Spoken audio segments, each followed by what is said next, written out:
यहाँ पे आप आरसी कपल एम्पलीफायर की सर्किट को देख सकते हैं। यहाँ पे एक ट्रांजिस्टर है, उसके साथ साथ R1, R2 और RE is biasing register use होते हैं। और ये RC को हम बोलते हैं कलेक्टर लोड, जिसके अक्रॉस में क्या लिया जाता है, आउटपुट लिया जाता है। फिर यहाँ पे यूज होता है सीई। ये सीई कैपेसिटर को हम बोलते हैं बाईपास कैपेसिटर, जो कि रजिस्टर आर के साथ पैरेलल में कनेक्ट किया हुआ होता है। फिर यहाँ पे क्या होता है, सी इन, जिसे हम बोलते हैं इनपुट कैपेसिटर, जो कि हमारे इनपुट सिग्नल के साथ साथ डायरेक्टली इनपुट में कनेक्ट होता है। इसकी वजह से हम इसे बोलते हैं सी इन। ये कैपेसिटर इनपुट के साथ साथ कौन से बाइसिंग में है, सीरीज कनेक्शन में है। जबकि ये सीई कैपेसिटर जो कि बाईपास कैपेसिटर है, वो आर ई रजिस्टर के साथ कौन से बायसिंग में है, वो है पैरेलल बायसिंग में है। और एक और भी इंपॉर्टेंट कैपेसिटर होता है, वो कैपेसिटर है सीसी, जिसे बोलते हैं कपलिंग कैपेसिटर। ये कपलिंग कैपेसिटर फर्स्ट स्टेज और ये सेकंड स्टेज को किस तरह से कनेक्ट करता है, सीरीज में कनेक्ट करता है। लेकिन इस सीरीज कनेक्शन के बीच में ये कपलिंग कैपेसिटर एसी को पास होने देता है, जबकि डीसी को क्या कर देता है, ब्लॉक कर देता है। इसकी वजह से ये जो आपका वीसीसी का पावर सप्लाई है, वो वीसीसी का पावर सप्लाई फर्स्ट स्टेज और सेकंड स्टेज, ये फर्स्ट और ये सेकंड, इन दोनों में क्या रहता है, आइसोलेट रहता है। मतलब कि ये फर्स्ट स्टेज का डीसी सप्लाई सेकंड में नहीं जा सकता है, और इस सेकंड स्टेज का डीसी सप्लाई यहां पे फर्स्ट स्टेज में नहीं आ सकता है, जिसकी वजह से आपका बायसिंग और ऑपरेटिंग पॉइंट क्या रहता है, कांस्टेंट रहता है।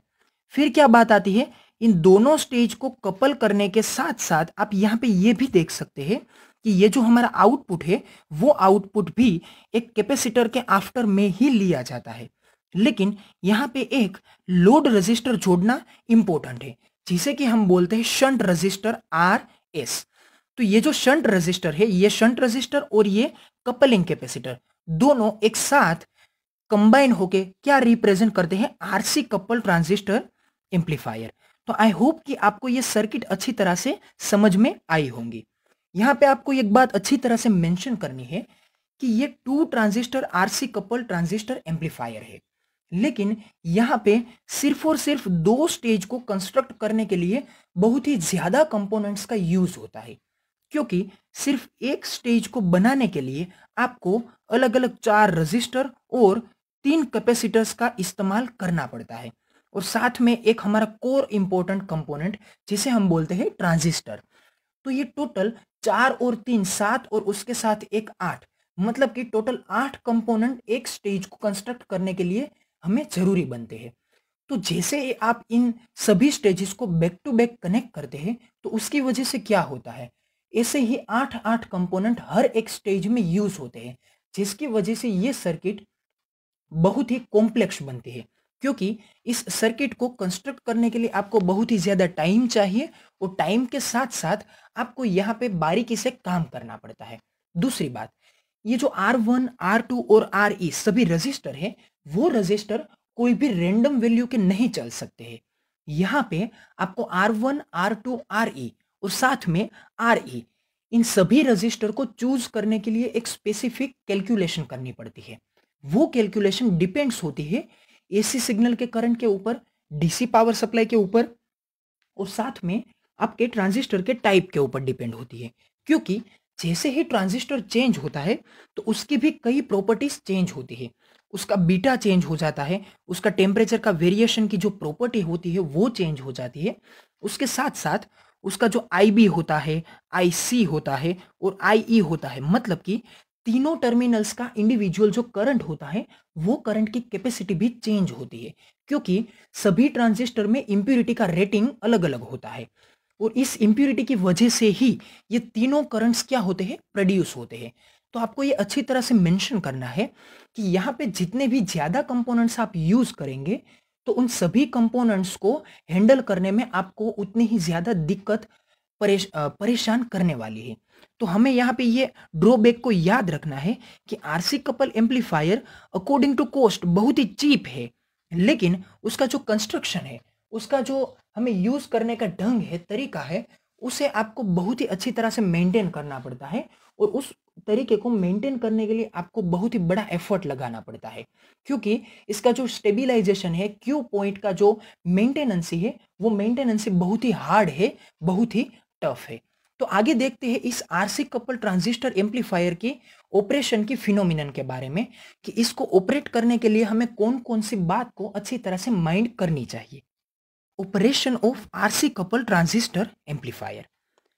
When activating signal is applied to the base of the first transistor, it appears in the amplified from across its collector load RC. The amplified signal developed across RC is given to the base of next stage through the coupling capacitor CC. जैसे ही आप first stage में AC signal को provide करते हैं, तो वो AC signal first stage में amplify होता है और एम्पलीफाई होने के बाद आपको कहां पे आउटपुट में मिलता है, वो आपको आरसी रजिस्टर के अक्रॉस में आउटपुट में मिलता है। लेकिन वहां पे जब आप आरसी रजिस्टर के अक्रॉस में आउटपुट लेते हैं, तो वो रजिस्टर के अक्रॉस में मिलने वाला आउटपुट क्या होता है, इन फेज होता है। इन फेज से मतलब क्या होता है, जो फेज इनपुट रजिस्टर में इनपुट सिग्नल में होता है, वो फेज डायरेक्टली आपको कहां पे मिलता है, आरसी रजिस्टर के अक्रॉस में। लेकिन उस आरसी रजिस्टर के अक्रॉस में जब आप सिग्नल लेते हैं, तो उस सिग्नल में स्टेबिलाईजेशन हमें कम मिलता है, जिसकी वजह से आप बेटर एम्पलीफिकेशन के लिए और बेटर स्टेबिलाईजेशन के लिए उस सिग्नल को कहां से आउटपुट में लेते हैं, उस सिग्नल को आप लेते हैं कलेक्टर और एमीटर के टर्मिनल के अक्रॉस में, जिसकी वजह से उस सिग्नल में एम्पलीफिकेशन और स्टेबिलाईजेशन तो हमें बेटर मिलता है, लेकिन वहां पे हमें पाई रेडियन का या फिर 180 डिग्री का फेज रिवर्सल देखने को मिलता है। इस फेज रिवर्सल की वजह से आपका जो इनपुट सिग्नल होता है, वो इनपुट सिग्नल आउटपुट सिग्नल के अकॉर्डेंस में क्या होता है, आउट ऑफ फेज होता है। तो इस फिगर को अगर मैं ब्लॉक डायग्राम के थ्रू रिप्रेजेंट करता हूं, तो क्या होता है, यहाँ पे ये फर्स्ट स्टेज है, यहाँ पे आप इनपुट देते हैं, इनपुट सिग्नल कंसीडर कीजिए कि कुछ इस तरह से है। तो ये इनपुट सिग्नल जब आपको आउटपुट में मिलता है, तो ये सिग्नल कंसीडर कीजिए कि आप किसके अक्रॉस में लेने वाले हैं, एमीटर और कलेक्टर के अक्रॉस में लेने वाले हैं। तो ये सिग्नल आपको कुछ इस तरह से एम्पलीफाई होकर क्या मिलेगा, आउट ऑफ फेज मिलेगा, क्योंकि यहाँ पे फर्स्ट स्टेज कैसा है, प्लस, तो यहाँ पे आउटपुट में ये जो फर्स्ट स्टेज है वो कैसा है, माइनस है, जबकि इनपुट में ये सेकंड स्टेज कैसा है, माइनस है, तो आउटपुट में ये सेकंड स्टेज कैसा है, प्लस है। तो इसकी वजह से होता क्या है, जब भी आप यहाँ पे कलेक्टर और एमीटर इन दोनों के टर्मिनल के अक्रॉस में आउटपुट लेते हैं, तो ये आउटपुट आपको 180 डिग्री का क्या देता है, फेज रिवर्सल देता है। लेकिन अगर आप इसी सिग्नल को आउटपुट में लेते हैं, किसके अक्रॉस में लेते हैं, ट्रांजिस्टर के आरसी लोड रजिस्टर के अक्रॉस में लेते हैं, तो ये सिग्नल आपको 180 डिग्री का फेज रिवर्सल रिप्रेजेंट नहीं करता है। मैं आपको सर्किट के थ्रू रिप्रेजेंट करता हूं।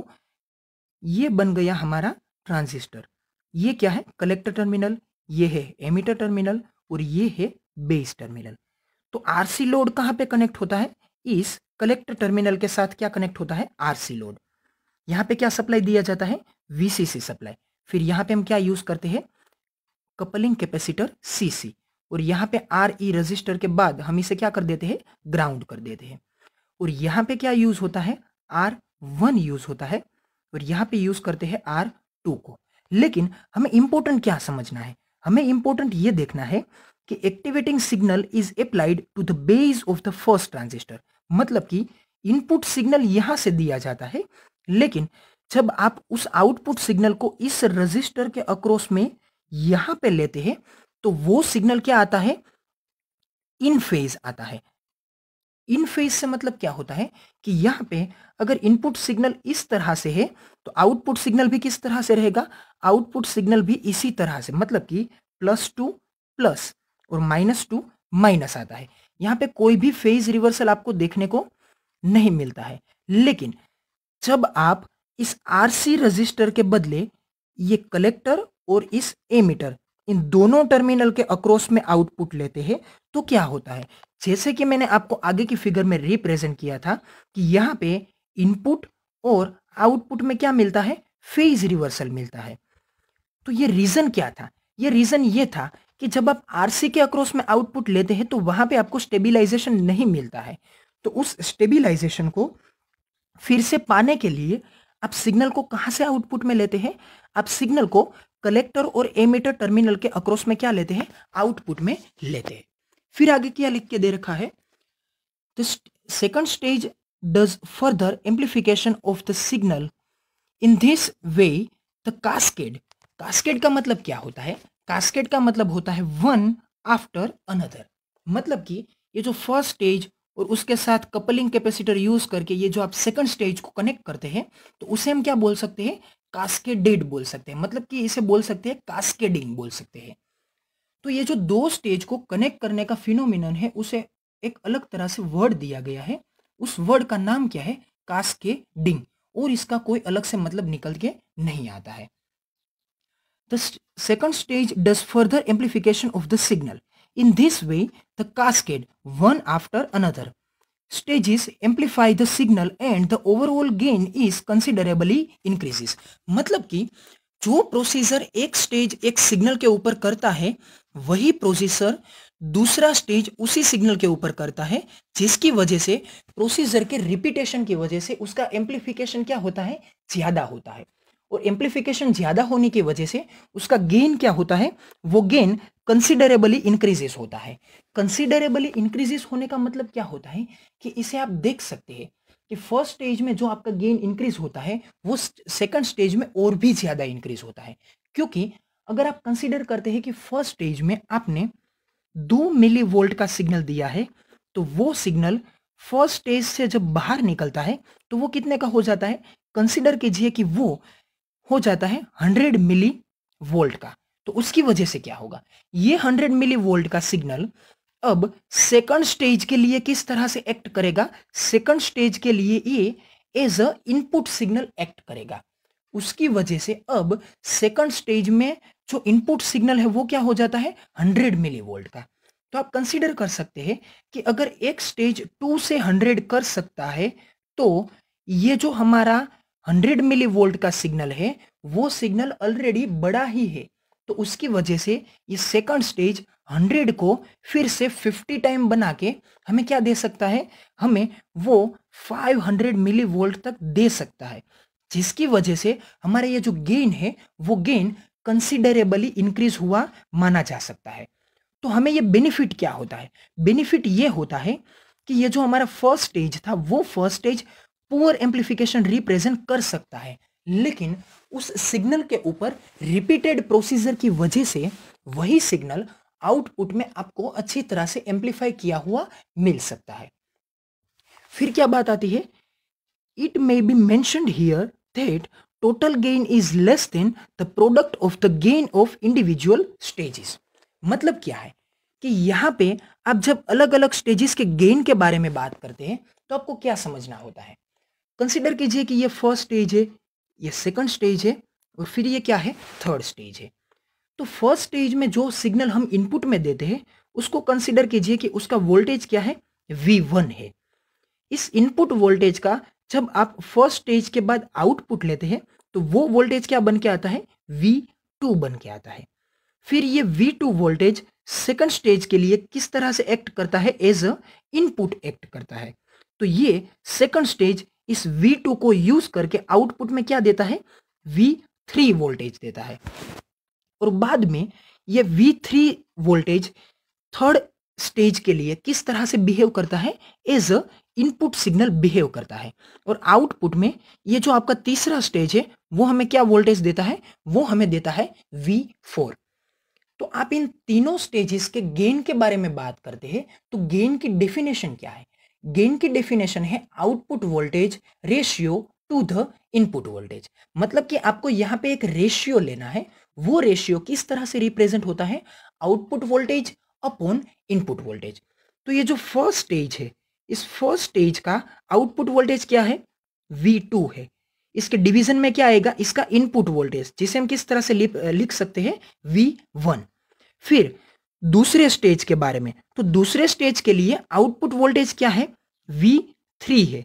तो इसका इनपुट वोल्टेज क्या बनता है? V2। तो ये किस स्टेज का गेन रिप्रेजेंट करता है, ये गेन रिप्रेजेंट करता है सेकंड स्टेज का। फिर क्या आता है? Third stage. तो थर्ड स्टेज के लिए आउटपुट वोल्टेज क्या है? V4 है और उसका इनपुट वोल्टेज क्या है? V3 है। तो इसकी वजह से आप यहां पे देख सकते हैं कि ये फर्स्ट स्टेज का गेन, ये सेकंड स्टेज का गेन और ये थर्ड स्टेज का गेन। अगर इन तीनों गेन को मैं प्रोडक्ट रिप्रेजेंट करता हूं, प्रोडक्ट से मतलब क्या होता है? Mathematical multiplication. तो क्या होगा? यहां पे आप देख सकते हैं V2 V2, V3 V3, ये दोनों टर्म्स क्या हो जाते हैं? कैंसल आउट हो जाते हैं। तो फाइनल में हमें प्रोडक्ट में जो टर्म मिलते हैं उस टर्म को हम क्या बोल सकते हैं? इसे बोल सकते हैं V4 अपॉन V1। मतलब क्या हुआ? ये जो हमारा V1 है वो क्या है? डिनोमिनेटर है। डिनोमिनेटर क्या है? ये हमारा इनपुट सिग्नल है। कौन सा इनपुट सिग्नल है? ये हमारा फर्स्ट इनपुट सिग्नल है, जो कि कहां पे है? इस फर्स्ट स्टेज से आगे है। फिर ये V4 क्या है? ये हमारा आउटपुट सिग्नल है। लेकिन कौन सा आउटपुट सिग्नल है? ये है फाइनल आउटपुट सिग्नल, जो कि कहां पे है? थर्ड स्टेज के भी बाद में आता है। मतलब कि यहां पे आपका ये जो प्योर गेन है, प्योर गेन से मतलब क्या होता है? Final output upon first input. तो इस गेन के फॉर्मेट को हम क्या बोलते हैं? इसे हम बोलते हैं प्योर गेन। तो ये जो प्योर गेन है वो किस इक्वेशन से रिप्रेजेंट होता है? वो रिप्रेजेंट होता है V4 अपॉन V1 से। तो यहां पे इस सेंटेंस का कहने का मतलब क्या था? It may be mention here that the total gain मतलब कि V4 अपॉन V1, ये टोटल गेन ऑलवेज क्या होगा? लेस होगा। लेस का मतलब क्या होता है? कम होगा। किसकी कंपैरिजन में कम होगा? वो सभी इंडिविजुअल गेन की, ये जो प्रोडक्ट है इस प्रोडक्ट की कंपैरिजन में क्या होगा? कम होगा। मतलब कि ये जो प्रोडक्ट का हमें जो ये गेन मिलता है V4 अपॉन V1, ये जो वैल्यू निकल के आती है, ये वैल्यू हमारे डायरेक्ट प्योर मतलब कि ये जो हमारा टोटल गेन है, इस टोटल गेन की कंपैरिजन में क्या आएगी? वो वैल्यू इस गेन के कंपैरिजन में हायर आएगी। हायर का मतलब क्या हुआ कि यहां पे आप V2 upon V1 find out कीजिए, V3 upon V2 find out कीजिए, V4 upon V3 find out कीजिए और इस इंडिविजुअल वैल्यू को फाइंड आउट करने के बाद आप इन तीनों वैल्यू का क्या लीजिए? प्रोडक्ट लीजिए। प्रोडक्ट लेने के बाद आपको क्या मिलेगा? ये जो तीनों की प्रोडक्ट आती है वो प्रोडक्ट V4 अपॉन V1 की वैल्यू से क्या होगी? ज्यादा होगी। इसका मतलब ये हो गया कि अगर आप डायरेक्ट V4 अपॉन V1 लेते हैं तो वो वैल्यू आप इन तीनों की, ये जो इंडिविजुअल प्रोडक्ट की जो फाइनल वैल्यू निकल के आती है उस वैल्यू से क्या रहेगी? कम रहेगी। इसका रीजन क्या है? इसका रीजन ये है कि जब आप अलग अलग स्टेजेस को कनेक्ट करते हैं तो उन सभी स्टेजेस में कई रजिस्टर्स कनेक्ट किए हुए होते हैं और आप ये जो आउटपुट कनेक्ट करते हैं एक स्टेज का दूसरे स्टेज के साथ, उस आउटपुट में आप कैपेसिटर का यूज करते हैं। तो कभी भी कोई भी आइडियल कैपेसिटर का रिएक्टेंस जीरो तो नहीं हो सकता है। उसकी वजह से कुछ वोल्टेज उस कैपेसिटर के ऊपर क्या हो जाते हैं? ड्रॉप हो जाते हैं। और ड्रॉप होने की वजह से हमें ये जो ओवरऑल गेन मिलता है वो ओवरऑल गेन या फिर टोटल गेन क्या आता है? सभी इंडिविजुअल गेन के प्रोडक्ट की कंपैरिजन में लेस आता है। तो अगर आप आरसी कपल एम्पलीफायर या फिर कोई भी अलग एम्पलीफायर को अच्छी तरह से काम करवाना चाहते हैं तो आपका मेन पर्पस ये होना चाहिए कि ये जो गेन का प्रोडक्ट है वो प्रोडक्ट इंडिविजुअल हो या फिर टोटल हो, कैसा रहना चाहिए? सेम रहना चाहिए। अगर वो सेम रहता है तो हमारा कोई भी ट्रांजिस्टर एम्पलीफायर, चाहे वो आरसी कपल ट्रांजिस्टर एम्पलीफायर हो या फिर वो ट्रांसफॉर्मर कपल एम्पलीफायर हो, वो किस तरह से काम करेगा? अच्छी तरह से इंपीडेंस मैचिंग के साथ साथ स्टेबिलाईजेशन में हमें अच्छा एम्पलीफिकेशन दे सकता है, क्योंकि यहां पे वोल्टेज का कोई भी लॉस नहीं होता है। It is because when a second stage is made to flow the first stage, the effective load resistance of first stage is reduces due to the shunting effect of the input reactance of second stage। मतलब क्या है? यहां पे आप जब एक stage के output को दूसरे स्टेज के इनपुट में देते हैं तो क्या होता है? यहां पे ये है आपका फर्स्ट स्टेज और इस कपलिंग कैपेसिटर के बाद यहां पे आप क्या यूज करते हैं? शंट रजिस्टर आरएस, जिसके अक्रॉस में आप क्या लेते हैं? आउटपुट। तो ये शंट रजिस्टर अपने ऊपर क्या कर लेता है? वोल्टेज को अपने ऊपर ड्रॉप कर लेता है और उस वोल्टेज के ड्रॉपिंग की वजह से आप जब एक स्टेज के आउटपुट को दूसरे स्टेज के इनपुट में देते हैं तो ये जो स्टेटमेंट दिया गया है वो स्टेटमेंट आपको एज ए रिजल्ट मिलता है। मतलब क्या होता है? मतलब ये होता है the effective load resistance of the first stage is reduces due to the shunting effect. तो ये शंटिंग इफेक्ट किसकी वजह से जनरेट होती है? ये शंटिंग इफेक्ट इस रजिस्टर की वजह से जनरेट होती है। The effect of load resistance of the first stage is reduced due to the shunting effect of the input resistance of second stage। मतलब कि ये जो सेकंड स्टेज का ये जो RS है वो RS सेकंड स्टेज के लिए as a input resistor behave करता है, क्योंकि जब आप दो स्टेज को एक दूसरे के साथ कनेक्ट करते हैं तो आपको एक्स्ट्रा RS जोड़ने की जरूरत नहीं पड़ती है, क्योंकि जब आप आगे के स्टेज में जाते हैं तो आगे के स्टेज का ये जो R2 रजिस्टर है, आई रिपीट, आगे के स्टेज का जो R2 रजिस्टर है वो R2 रजिस्टर आपके सेकंड स्टेज के लिए किस तरह से बिहेव करता है? एज अ शंटिंग रजिस्टर के तौर पर बिहेव करता है। वो रजिस्टर शंटिंग रजिस्टर के तौर पर बिहेव करने की वजह से कुछ वोल्टेज इसको अपने ऊपर ड्रॉप कर लेता है, जिसकी वजह से उस सेकंड स्टेज में जो इनपुट जाता है वो इनपुट प्योरली आउटपुट के 100% वोल्टेज नहीं होते हैं। उनमें से कुछ 5% या 10% वोल्टेज कहां पे ड्रॉप हो जाते हैं? उस शंट रजिस्टर R2 के ऊपर। और उसकी वजह से क्या होता है कि इनपुट में थोड़ा सा कम वोल्टेज जाता है, जिसकी वजह से एम्पलीफिकेशन का जो फाइनल फैक्टर निकल के आता है वो फैक्टर क्या होता है? थोड़ा सा रिड्यूस होता है। फिर आगे क्या लिख के दे रखा है? This reduces the gain of the stage which is loaded by the next stage. तो इसका मतलब साफ निकल के आता है कि जब आप गेन को एलिमिनेट करते हैं, मतलब कि जब आप गेन को कैलकुलेट करने की कोशिश करते हैं तो वो गेन थोड़े से शंटिंग इफेक्ट की वजह से थोड़ा सा क्या होता है? रिड्यूस होता है, जिसकी वजह से वो जो इंडिविजुअल गेन का फॉर्मेट होता है वो गेन को तो हमें बड़ा मिलता है, लेकिन उस इंडिविजुअल गेन की जो प्रोडक्ट निकल के आती है, जो हमारा टोटल गेन निकल के आता है, वो टोटल गेन क्या हो जाता है? वो टोटल गेन थोड़ा सा रिड्यूस हो जाता है, जिसकी वजह से हमें आउटपुट के सिग्नल में क्या मिलता है? लॉस मिलता है। For instance, in a three-stage amplifier, the gain of first and second stage will be reduced due to loading effect of the next stage. However, the gain of the third stage, which has no loading effect of subsequent stage, remains unchanged. The overall gain shall be equal to the product of the gain of the three stages. तो यहां पे किसका example दिया गया है? यहां पे हमें थ्री स्टेज ट्रांजिस्टर एम्पलीफायर के बारे में बताया गया है। यहां पे बात यह होती है कि ये फर्स्ट स्टेज, सेकंड स्टेज और थर्ड स्टेज, जब आप फर्स्ट स्टेज के आउटपुट को सेकंड स्टेज के इनपुट में देते हैं तो क्या होता है? सेकंड स्टेज का जो ये इनपुट होता है वो इनपुट फर्स्ट स्टेज के आउटपुट को क्या रिप्रेजेंट करता है? शंटिंग इफेक्ट देता है, क्योंकि सेकंड स्टेज का ये जो आगे का R2 रजिस्टर है वो R2 रजिस्टर फर्स्ट स्टेज के आउटपुट को क्या देता है? शंटिंग इफेक्ट देता है। लेकिन यही बात कहां पे रिप्रेजेंट होती है? यही बात जब आप सेकंड स्टेज के आउटपुट को थर्ड स्टेज के इनपुट में देते हैं तो थर्ड स्टेज का ये जो R2 रजिस्टर है वो रजिस्टर भी सेकंड स्टेज के आउटपुट को क्या देता है? शंटिंग इफेक्ट देता है।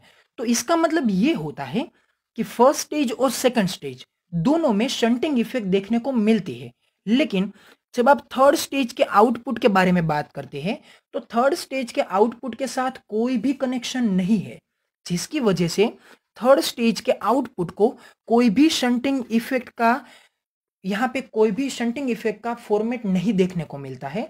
उसकी वजह से वो शंटिंग इफेक्ट को फेस नहीं करता है, और शंटिंग इफेक्ट को फेस नहीं करने की वजह से उसका जो फाइनल स्टेज का गेन होता है वो गेन हमें अच्छी तरह से मिलता है, और वो गेन अच्छी तरह से मिलने की वजह से ये जो फाइनल गेन है वो फाइनल गेन में हमें कोई भी लोडिंग इफेक्ट देखने को नहीं मिलती है।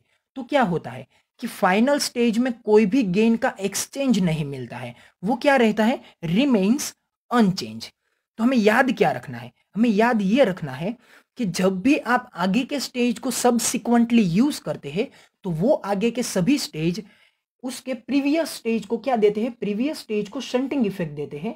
लेकिन अगर कोई आउटपुट डायरेक्टली लिया जाता है कोई भी लोड रेजिस्टर के बिना, तो यहां पे आपको क्या मिलता है? यहां पे आपको कोई भी शंटिंग इफेक्ट देखने को नहीं मिलती है। जिसकी वजह से आपको गेन का एक अच्छा सा एडवांटेजेस मिल सकता है। और लास्ट में दिया गया है ओवरऑल गेन के बारे में। तो जो बात हमने 3 अलग-अलग स्टेजेस के इंडिविजुअल गेन के परफॉर्मेंस के साथ देखी थी, तो यहाँ पे आपको ये वही बात रिप्रेजेंट करके दी गई है कि आपका ओवरऑल गेन और इंडिविजुअल स्टेजेस का जो गेन है, उस गेन का प्रोडक्ट क्या रहना चाहिए, वो दोनों इक्वल रहना चाहिए, जिसे हम बोल सकते हैं इम्पीडेंस मैचिंग।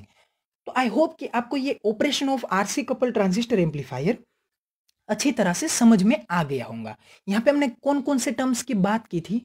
यहाँ पे हमने बात की थी कि आरसी रजिस्टर के अक्रॉस में जब आप आउटपुट लेते हैं तो आपको फेज रिवर्सल नहीं मिलता है, लेकिन वहां पे आपका स्टेबिलाईजेशन कैसा होता है, पुअर होता है, जिसकी वजह से आपको आउटपुट कहां पे लेना पड़ता है, आपको आउटपुट लेना पड़ता है सीसी, मतलब कि कपलिंग कैपेसिटर के नीचे के पार्ट में, जिसे आप बोल सकते हैं कलेक्टर और एमीटर के अक्रॉस का पोर्शन, जहां पे आपको 180 डिग्री का फेज रिवर्सल मिलता है। फिर हमने क्या बात की थी कि दो स्टेज को एक दूसरे के साथ एक हेल्पिंग कंपोनेंट के साथ कनेक्ट करने की ये जो प्रोसीजर है, उस प्रोसीजर को हम क्या बोलते हैं, कास्केडिंग बोलते हैं। इस कास्केडिंग का मतलब यही होता है वन आफ्टर अनदर। और इस कास्केडिंग का मतलब क्या होता है कि हमें गेन को कंसिडरेबली क्या करना है, इंक्रीज करना है, जिसकी वजह से ये आरसी कपल ट्रांजिस्टर एम्पलीफायर क्या कहलाता है, मल्टी स्टेज ट्रांजिस्टर एम्पलीफायर। फिर हमने ये बात की कि ये जो आपका टोटल गेन होता है, वो टोटल गेन आपके इंडिविजुअल गेन के प्रोडक्ट से क्या आता है, लेस आता है, जो ये आपके आरसी कपल ट्रांजिस्टर एम्पलीफायर का एक डीमेरिट है। डीमेरिट से मतलब ये होता है कि ये उसका क्या है, एक डिसएडवांटेजेस है। लेकिन अगर आप इस डिसएडवांटेजेस को कम करना चाहते हैं तो आपको फाइनल में क्या करना है कि आपके ओवरऑल गेन को, उसके प्रोडक्ट को क्या करना है, इक्वल बनाना है। जिसे आप किस तरह से यूज कर सकते हैं, आप इसे ट्रांसफॉर्मर कपल एम्पलीफायर में एज अ इंपीडेंस मैचिंग के तौर पर क्या कर सकते हैं, यूज कर सकते हैं। और दूसरी हमने बात किसके बारे में की थी, शंटिंग इफेक्ट के बारे में, कि ये जो शंटिंग इफेक्ट है वो किसकी वजह से आता है, जब आप एक स्टेज के आउटपुट को दूसरे स्टेज के इनपुट में देते हैं तो वो इनपुट अपने इनपुट रजिस्टर की वजह से क्या रिप्रेजेंट करता है, शंटिंग इफेक्ट।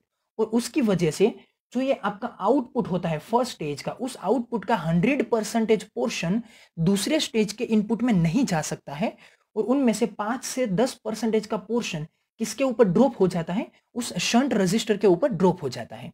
और आरसी कपल ट्रांजिस्टर एम्पलीफायर में वो शंट रजिस्टर कहां पे कनेक्ट होता है, वो R2 के प्लेस में कनेक्ट होता है। बतौर ये आप कह सकते हैं कि यहाँ पे ये जो R2 रजिस्टर है वो एज अ शंटिंग रजिस्टर आपको इफेक्ट देता है। तो अब हम बात करते हैं मेरिट्स और डीमेरिट्स के बारे में, और उसके बाद हम बात करेंगे इसकी एप्लीकेशन के बारे में।